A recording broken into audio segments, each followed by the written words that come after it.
نحمده ونصلي على رسوله الكريم اما بعد فاعوذ بالله من الشيطان الرجيم بسم الله الرحمن الرحيم رب اشرح لي صدري ويسر لي امري واحلل عقدة من لساني يفقهوا قولي۔ کثرت سے درود پڑھنا۔ رسول اللہ صلی اللہ علیہ وسلم نے فرمایا جمعہ کے دن اور جمعے کی رات کو کثرت سے مجھ پر درود پڑھا کرو، بس جو آدمی مجھ پر ایک دفعہ درود بھیجے گا اللہ اس پر 10 رحمتیں نازل کرے گا۔ اللہم صلی علی محمد۔ رسول اللہ صلی اللہ علیہ وسلم نے فرمایا تمہارے افضل دنوں میں سے جمعے کا دن ہے۔ اسی دن آدم علیہ السلام پیدا کیے گئے، اسی دن ان کی روح قبض کی گئی، اسی دن سور پھونکا جائے گا اور اس دن سب لوگ بے ہوش ہوں گے، اس لیے اس دن مجھ پر کثرت سے درود بھیجا کرو کیونکہ تمہارا درود مجھ پر پیش کیا جاتا ہے۔ کہتے ہیں لوگوں نے پوچھا یا رسول اللہ ہمارا درود آپ پر کس طرح پیش کیا جائے گا جبکہ آپ کا جسم بوسیدہ ہو چکا ہوگا؟ تو آپ نے فرمایا بے شک اللہ عز و جل نے انبیاء کے جسموں کو زمین پر حرام کر دیا ہے، یعنی فرشتوں کے ذریعے آپ تک درود پہنچایا جاتا ہے۔ انبیاء کے جسموں کو مٹی نہیں کھاتی، صحیح سلامت ہوتے ہیں ان کے جسم۔ سورۃ الکہف پڑھنا۔ نبی صلی اللہ علیہ وسلم نے فرمایا جو شخص جمعہ کے دن سورۃ الکہف پڑھتا ہے تو اس کے لیے دوسرے جمعے تک نور روشن رہتا ہے۔ غسل کرنا۔ ہر بالغ پر جمعہ کے لیے جانا ضروری ہے اور ہر وہ شخص جس پر جمعہ کے لیے جانا ضروری ہے اس پر غسل ہے، یعنی اس کو لازمی غسل کرنا چاہیے، اللہ ہی کہ کوئی مجبوری ہو۔ تو آپ اپنا اسکیڈول اس طرح بنائیں نا کہ جیسے اگر آپ ہر روز نہاتے ہیں پھر تو کوئی مسئلہ نہیں، لیکن اگر آپ ایک دن چھوڑ کے ایک دن نہاتے ہیں تو آپ پھر اس طرح اسکیڈول کریں کہ جیسے آپ منڈے کو نہائے، پھر وینسڈے کو نہائے، پھر جمعے کو نہائے، پھر آپ سیٹرڈے سنڈے اگر نہیں بھی نہاتے پھر منڈے، تو اس طرح آپ جمعے کو مس نہیں کریں گے۔ یہ نہیں کہ جمعرات کو نہا کے جمعہ کو چھوڑ دیا یا جمعہ چھوڑ کے ہفتے کو نہائے، ایسا نہیں کرنا چاہیے۔ علماء نے غسل کے حکم کے بارے میں اختلاف کیا، بعض تو کہتے ہیں یہ واجب ہے یعنی فرض کے درجے میں ہے، اور جمہور علماء یہ کہتے ہیں کہ مستحب ہے، پسندیدہ ہے، افضل عمل ہے۔ حدیث میں آتا ہے جس نے جمعے کے دن وضو کیا اس نے اچھا کیا اور جس نے غسل کیا تو یہ افضل ہے۔ صفائی میں مبالغہ ہوتی نا، ویکلی صفائی آپ کو کرنی ہوتی ہے، یعنی جیسے ناخن وغیرہ کاٹتے ہیں یا پھر اپنے زائد بال وغیرہ اتارتے ہیں، تو یہ سب چیزیں اگر جمعے کے دن ہو تو زیادہ بہتر ہے۔ نبی صلی اللہ علیہ وسلم نے فرمایا جو شخص جمعے کے دن اچھی طرح غسل کرے، اچھی طرح سنوار کر وضو کرے، اپنے بہترین لباس میں سے پہنے، یعنی جمعے کے دن باقی دنوں کی نسبت اچھا لباس پہنے، اللہ نے اس کی قسمت میں گھر والوں کی جو خوشبو لکھی ہو وہ لگا لے، یعنی گھر میں جو بھی خوشبو ہے، پھر جمعہ پڑھنے آئے تو لغو کام نہ کرے، 2 آدمیوں کے درمیان جدائی نہ کرے، یعنی 2 لوگ بیٹھے ان کے بیچ میں گھس کے بیٹھ جائے۔ اس جمعے اور دوسرے جمعے کے درمیان کے پورے ہفتے کے گناہ معاف کر دیے جاتے ہیں۔ پھر مسواک کرنا۔ جمعے کی سنتیں بتاتے ہوئے آپ نے فرمایا اور تم پر مسواک کرنا لازم ہے۔ اچھا لباس پہننا۔ نبی صلی اللہ علیہ وسلم نے فرمایا اگر ممکن ہو تو جمعہ کے لیے اپنے کام کاج کے کپڑوں کے علاوہ 2 کپڑے اور بنا رکھنے میں کیا حرج ہے؟ اسپیشل ڈریس رکھے جو جمعے کو ہی پہن لیں۔ خوشبو لگانا، یعنی خوشبو لگائے، حدیث میں آتا ہے چاہے وہ عورت کی خوشبو سے ہو، یعنی آپ کی اپنی نہیں بیوی کی خوشبو پڑی ہو وہی لگا لو، لیکن لگاؤ۔ تیل لگانا۔ جو شخص جمعہ کے دن غسل کرے اور جس قدر ممکن ہو پاکیزگی حاصل کرے اور اپنے تیل میں سے تیل لگائے یا اپنے گھر کی خوشبو میں سے خوشبو لگائے، پھر نکلے کہ 2 آدمیوں کے درمیان تفریق نہ کرے، جتنی مقدرہ نماز پڑھ لے، اور جب امام بات کرے تو خاموش رہے۔ اس جمعے سے لے کر دوسرے جمعے تک اس کے گناہ بخش دیے جاتے ہیں۔ جمعہ کا وقت۔ سورج ڈھلتے ہی جمعہ پڑھنا۔ سورج ڈھلتے ہی جمعہ پڑھنا، اول وقت جمعہ پڑھنا، بہت لیٹ نہیں کرنا چاہیے۔ ایاس بن سلمہ بن عقبہ اپنے والد سے روایت کرتے ہیں، انہوں نے کہا کہ ہم رسول اللہ صلی اللہ علیہ وسلم کے ساتھ جمعے کی نماز پڑھ کر واپس لوٹتے تھے تو دیواروں کا سایہ اتنا نہیں ہوتا تھا کہ ان سے اپنے آپ کو سایہ مہیا کیا جا سکے، یعنی ابھی سورج بہت تھوڑا ڈھلا ہوتا تھا۔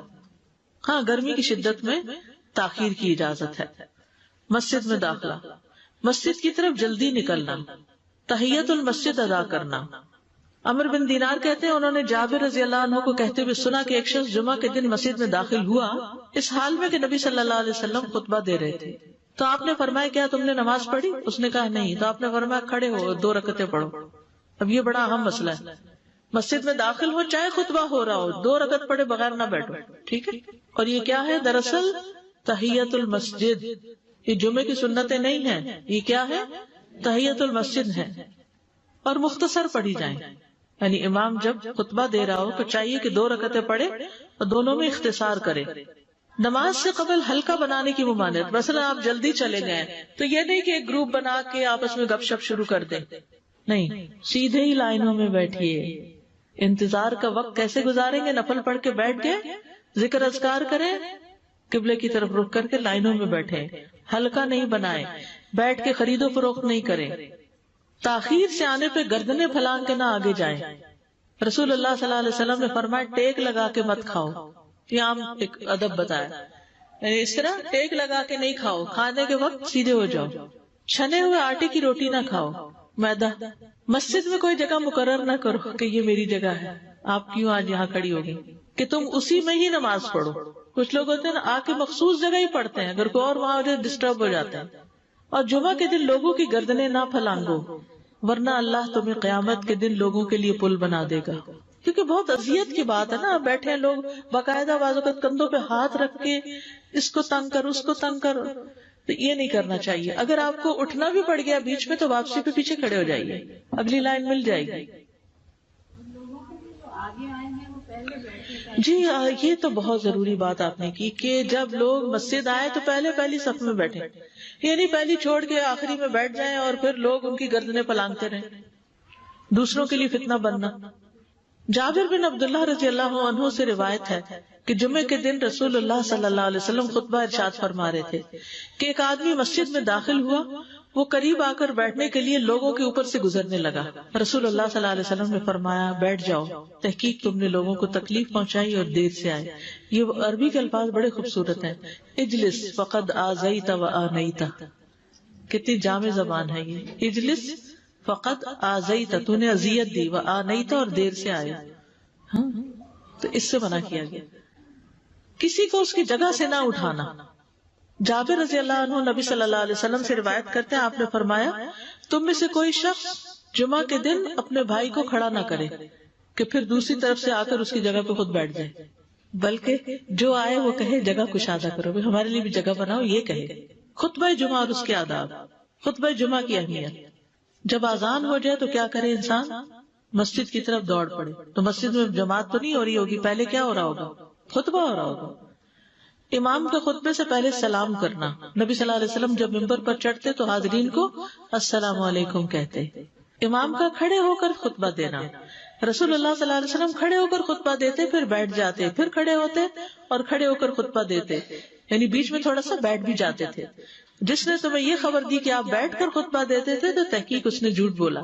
بس یقیناً اللہ کی قسم میں نے آپ کے ساتھ 2000 سے زائد نمازیں پڑھی ہیں، یعنی جن میں بہت سے جمعے بھی آئے ہیں، تو ایسا کچھ نہیں. امام کو 2 خطبے دینا، یعنی کھڑے تھے پہلے، پھر ذرا بیٹھ گئے، پھر دوسری دفعہ اٹھے تو یہ 2 خطبے ہو گئے. مختصر خطبہ دینا. آپ کے خطبات چند کلمات ہوا کرتے تھے، بہت لمبی تقریریں نہیں. آپ کا خطبہ درمیانہ ہوتا تھا. نبی صلی اللہ علیہ وسلم نے فرمایا آدمی کا نماز کو لمبا کرنا اور خطبے کو مختصر کرنا اس کی سمجھداری کی علامت ہے. بس نماز لمبی کرو، خطبہ مختصر کرو، کیونکہ بعض بیان جادو جیسا اثر رکھتے ہیں، یعنی تھوڑے بھی بات کرو گے تو دل میں چلی جائے گی. نماز پہ زیادہ توجہ. نبی صلی اللہ علیہ وسلم کا خطبے میں سورۃ قاف پڑھنا. حارثہ بن نعمان کی بیٹی سے روایت ہے، کہتی ہے کہ میں نے سورۃ قاف رسول اللہ صلی اللہ علیہ وسلم سے سن کر حفظ کر لی. آپ ہر جمعے کو خطبے میں پڑھا کرتے تھے. سامعین کا امام کی طرف رخ کرنا، یعنی جمعے کے دن یہ نہیں کہ آپ کرسی لگا کے کسی اور طرف منہ کر کے بیٹھ جائیں اور جب جماعت ہو تو پھر صف میں کھڑے. نہیں، آپ صف میں بیٹھے ہو، کس طرف وہ ہو؟ قبلہ رخ ہو. امام سامنے ہی ہوگا نا قبلے کی طرف. ایک صحابی کہتے کہ جب آپ ممبر پہ چڑھتے تو ہم اپنے چہروں کے ساتھ آپ کی طرف متوجہ ہوتے، ادھر ادھر نہیں دیکھتے تھے خطبے کے دوران. امام کے قریب بیٹھنا. اللہ کے نبی صلی اللہ علیہ وسلم نے فرمایا ذکر میں حاضر ہوا کرو، یعنی خطبہ میں، اور امام کے قریب بیٹھا کرو. بے شک آدمی دور ہوتا رہتا ہے حتیٰ کہ وہ جنت میں بھی پیچھے ہی ہوگا، اگرچہ وہ اس میں داخل بھی ہو جائے. تاخیر کی اتنی مذمت ہے. خاموشی سے خطبہ سننا، یعنی بات نہیں کرنی چاہیے، کوئی اہم بات بھی نہیں پوچھنی چاہیے. ابن مسعود سے روایت ہے کہ انہوں نے ابی ابن کعب سے قرآن کی کسی آیت کے بارے میں سوال کیا جبکہ اللہ کے نبی خطبہ دے رہے تھے، تو انہوں نے اعراض کیا اور کوئی جواب نہ دیا. پھر جب آپ نے نماز پڑھائی تو ابی کہنے لگے تمہارا جمعہ ہی نہیں ہوا.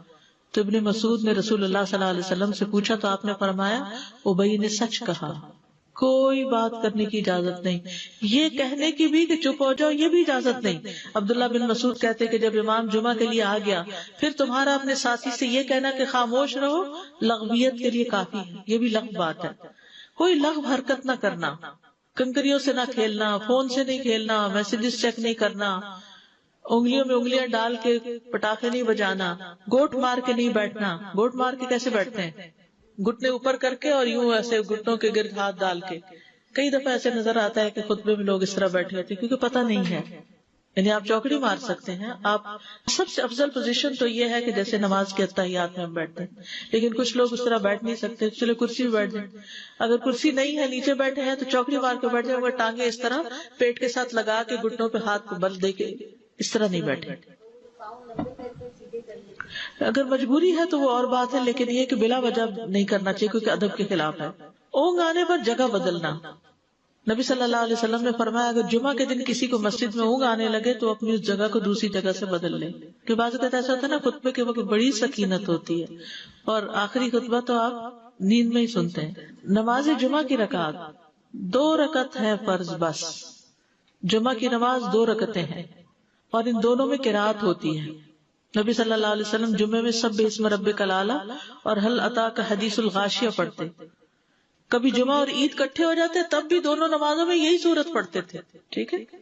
اسی طرح صبح کی نماز میں جمعے کے دن الف لام میم التنزیل اور هل اتی علی الانسان کی قرات کرتے اور نماز جمعہ میں سورۃ الجمعہ اور منافقین کی تلاوت کرتے، یعنی یہ بھی ملتا ہے۔ فرض کے بعد 2 رکعت پڑھنا، عبداللہ بن عمر سے روایت ہے انہوں نے رسول اللہ صلی اللہ علیہ وسلم کی نفل نماز کو بیان کیا اور کہا کہ آپ جمعے کے بعد کوئی نفل نماز نہیں پڑھتے تھے حتیٰ کہ واپس تشریف لے جاتے، پھر اپنے گھر میں 2 رکعت پڑھتے تھے۔ اب جو لوگ گھر نہیں جاتے تو پھر وہیں پر وہ پڑھ لیتے ہیں، ورنہ آپ صلی اللہ علیہ وسلم اپنی سنتیں وغیرہ گھر میں پڑھتے تھے۔ اور اسی طرح 4 بھی پڑھی جا سکتی، 2 بھی ہیں 4 بھی ہیں۔ آپ صلی اللہ علیہ وسلم نے فرمایا جب تم میں سے کوئی جمعہ پڑھ چکے تو اس کے بعد 4 رکعتیں پڑھے، یہ آپ کا حکم ہے۔ تو جب آپ کا 2 چیزیں ہوتی ہیں سمجھنے کے لیے، ایک آپ کا فعل ہوتا ہے اور ایک آپ کا حکم ہوتا ہے، تو ہمارے لیے کیا ہے جو آپ کا حکم ہو۔ جمعے کے بعد کوئی اور نماز پڑھنے سے پہلے گفتگو کرنا، یعنی سنت پڑھنے سے پہلے گفتگو کرنا۔ اسما بن مالک سے مرفوعاً روایت ہے کہ جب تم میں سے کوئی آدمی جمعہ کی نماز پڑھے تو اس کے بعد اس وقت تک کوئی نماز ادا نہ کرے جب تک کسی سے کلام نہ کرے یا اس جگہ سے نکل نہ جائے۔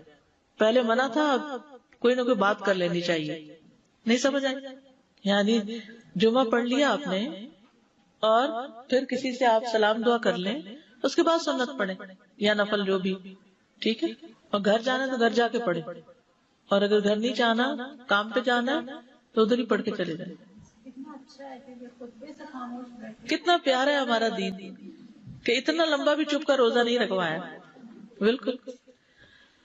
عاصم سے روایت ہے، وہ ابو قلابہ سے نقل کرتے ہیں، میں نے ان کے ساتھ جمعہ کی نماز پڑھی، جب میں نے اپنی نماز پوری کر لی انہوں نے میرے ہاتھ کو پکڑا اور میری جگہ پر کھڑے ہوئے اور مجھے اپنی جگہ پہ کھڑا کیا۔ وہ جو ہم چینج کرتے ہیں نا جگہ، وہ اس کی بات ہو رہی ہے، یعنی جمعے کے بعد کوئی اور نماز پڑھنے سے پہلے بات بھی کر لینا، جگہ بھی تبدیل کرنا۔ لیکن اگر کچھ لوگ پہلے سے ہی آپ کی سنتیں شروع کر چکے اور کوئی چینج کرنے والا نہیں تو پھر پڑھ لیجئے۔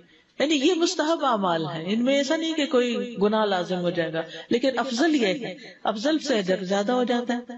جمعہ کے دیگر احکام، 1 رکعت پانے پر بھی جمعہ ادا ہو جاتا ہے، یعنی اگر کسی کو رش مل گیا، پارکنگ نہیں ملی اور 1 رکعت میں بھی پہنچ گیا تو جمعہ ہو گیا۔ امام سے دعا کا کہنا، انس کہتے ہیں کہ ایک سال نبی صلی اللہ علیہ وسلم کے عہد